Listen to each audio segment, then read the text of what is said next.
And here is the engine compartment. You can see how the engine runs, how smooth it is. Very, very smooth, very, very quiet. The whole engine compartment.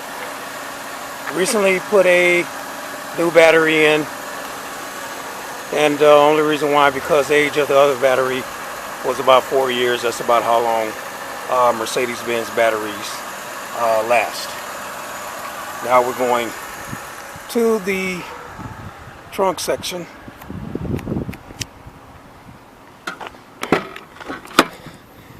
And as you can see, the trunk has a lot of room to spare.